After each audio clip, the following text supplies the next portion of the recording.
Do you ever feel pulled in opposite directions as a servant leader? Like you have to choose between helping people or growing the business. And that no matter which one you choose, either people are going to be upset or the business is going to suffer. And ultimately, you're the one in the middle left suffering. I know how that feels. I've been there. Today, let's dive into this servant leader dilemma, how we got here, and what we can do about it.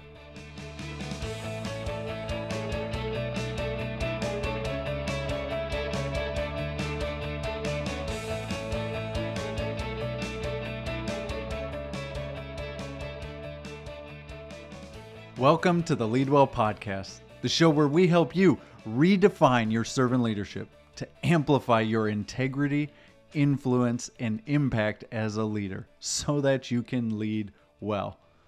That's right. We're in a special season here on the Leadwell podcast, one where we are focused all on servant leadership. And it's because in January, my book, Redefine Your Servant Leadership, is going to be published. And we're spending some time now sneak peeking into the book and introducing you to the ideas, the principles, and the practices that are going to be introduced there. And not only that, right now you can go to redefineyourservantleadership.com and you can get an excerpt of the book completely free. Check it out and start diving in. Now, back to the servant leader dilemma. And frankly, one of the reasons why I wrote the book, Redefine Your Servant Leadership, it's because of this idea of either or, that we've gotten to the place in leadership and servant leadership in general where so much of the time we see it as it's an either or, that either we are helping people, either we are keeping people happy, or we're growing the business, or we're focusing on performance of the business. And now neither of those are true, and we know it, but at the same time, we're still there. And how did we get there? How did we get there as servant leaders? Is this concept of serving people, wanting to meet their needs, to help them grow, to empower people, and to be a leader who does those things. How did we get to this place? It's because the perceptions around servant leaders and how we are supposed to act are strong. I mean, you know what I mean. We've all felt it, that, well, that wasn't very nice. Is that something that a servant leader would do? I thought you were a servant leader. How could you insert whatever statement it is? The shoulds are heavy with servant leaders.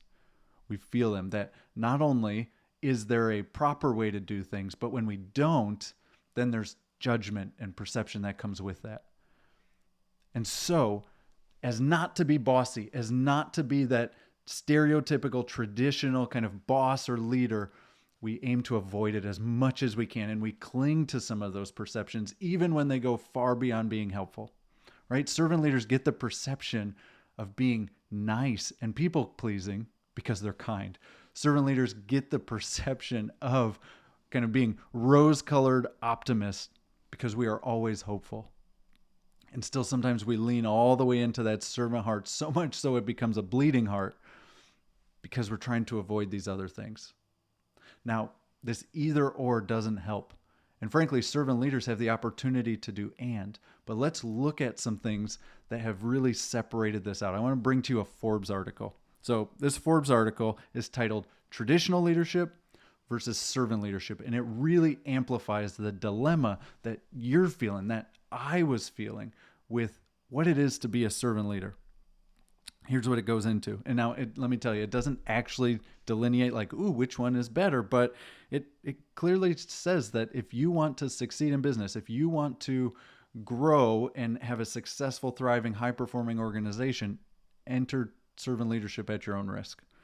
So here's what it says. In the article, it states, traditional leadership, in the traditional leadership approach, the leader encourages people to do their jobs by providing them with guidance, direction, motivation. The main focus of a traditional leader is to improve the business position of the company or the organization in the market. And it totally puts traditional leadership as that one, kind of the it's just business approach. Now, here's what it says about servant leadership. The article goes on and says servant leadership occurs when the leader's main goal and responsibility is to provide service to their people. A servant leader focuses on the people that, now wait for it, a servant leader focuses on the people that are directly below them rather than the company as a whole.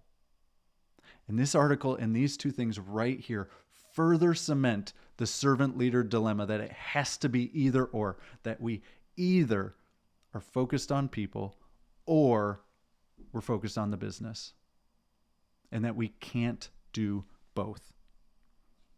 This article reinforces that concept that we have in our mind and the perceptions that we have as servant leaders. The problem is that it's not true and it's not helpful.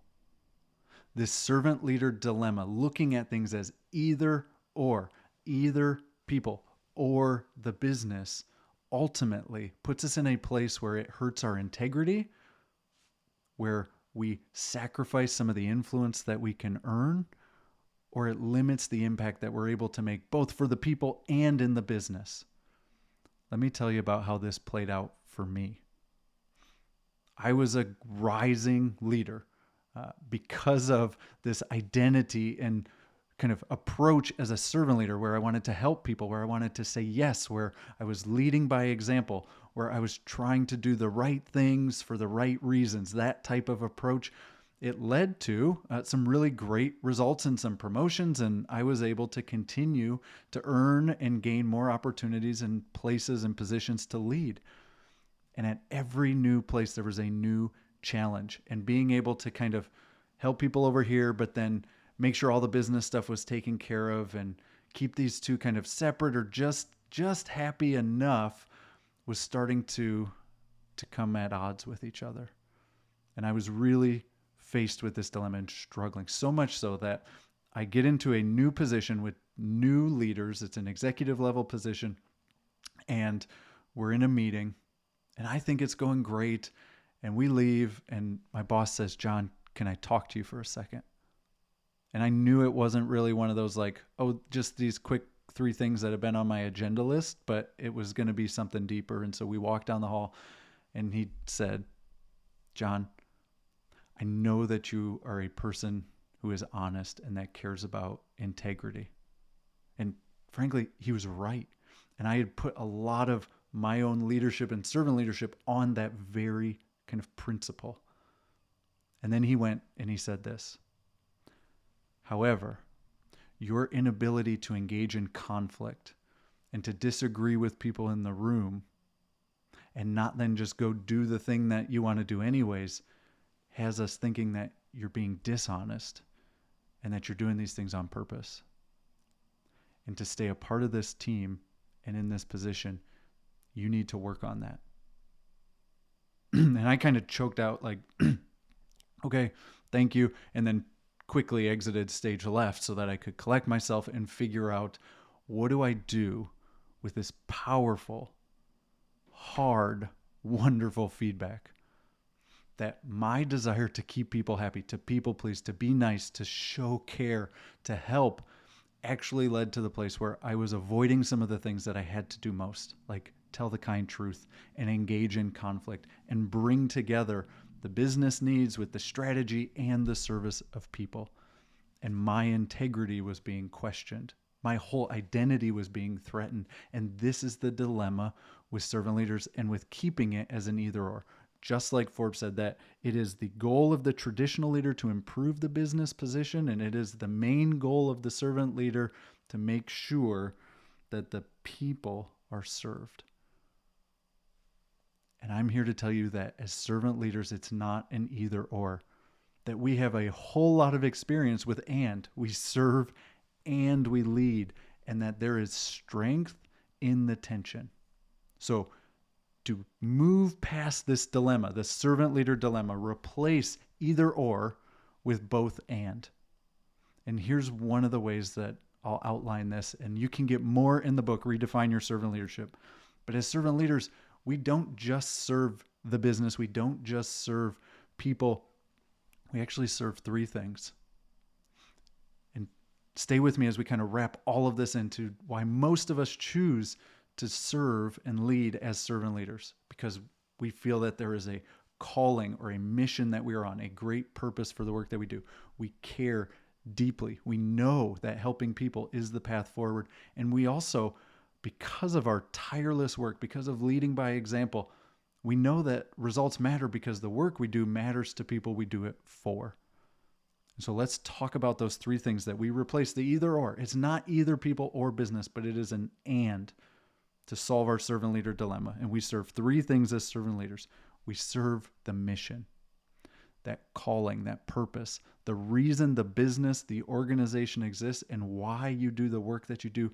That is what we serve. And through that, we are able to humble ourselves to it. We are able to see the path to helping people and making sure that we are serving them well. So number one, we serve the mission. Number two, we serve the people. As leaders, we act in a way that is for the benefit of other people. We serve them.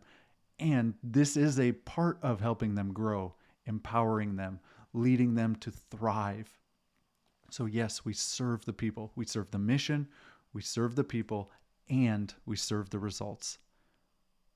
We serve the results. That's the performance. That is the business. And one of the ways that we actually serve the people is by helping them hold to those results, achieve those results, by giving them the support that they need to be able to do that, by setting the expectations, and by giving the support that they need. And these three things together with an and approach, not an either or, not separating, but holding that tension that it is to serve and to lead, serving the mission, the people, and the results, actually create something completely new. Not just this traditional leadership or what is put out there as servant leadership, where it is only this thing and not the company as a whole.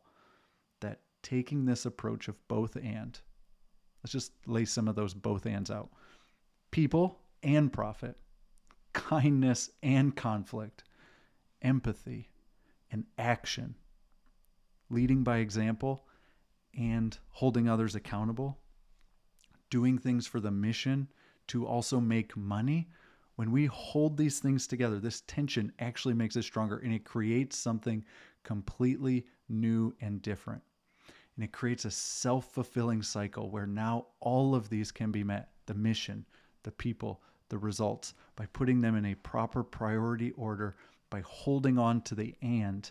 We don't have to say it's people or business, but holding things together just informs how we do both of them. And that's the real strength inside of servant leadership. It informs what and how you lead.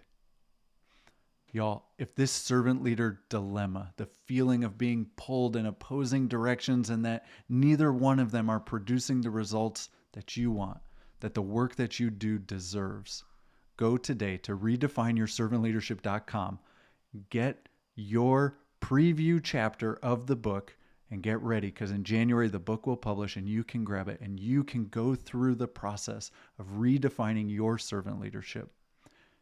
And you will discover the freedom and the ability to amplify your integrity, your influence, and your impact so that the people you lead and the work that you do thrive. I hope you'll go grab it today. All right, Matthew, we are in the book section series of the Leadwell podcast. What question do we have today? The question today, John, is can you tell us more about who this book, Redefine Your Servant Leadership, is written for? Redefine Your Servant Leadership is for the person who is struggling with how do I practically lead as a servant in day-to-day business and life. It's for the servant leader who feels the pressure of all of the perceptions and judgments of how it has to be if you say you are a servant leader. And it's with the person who is trying to focus on the business and use that business as a way to serve people. Those folks are going to get the most out of this book and be walked through a process to redefine servant leadership so that they can do that, serve the mission, the people, and get tremendous results. Y'all, I hope you go download your copy, pick up a book in January. I promise we'll keep telling you about it, and enjoy this special series of the Leadwell podcast where we focus on servant leadership. Until next time, be well, lead on, and God bless.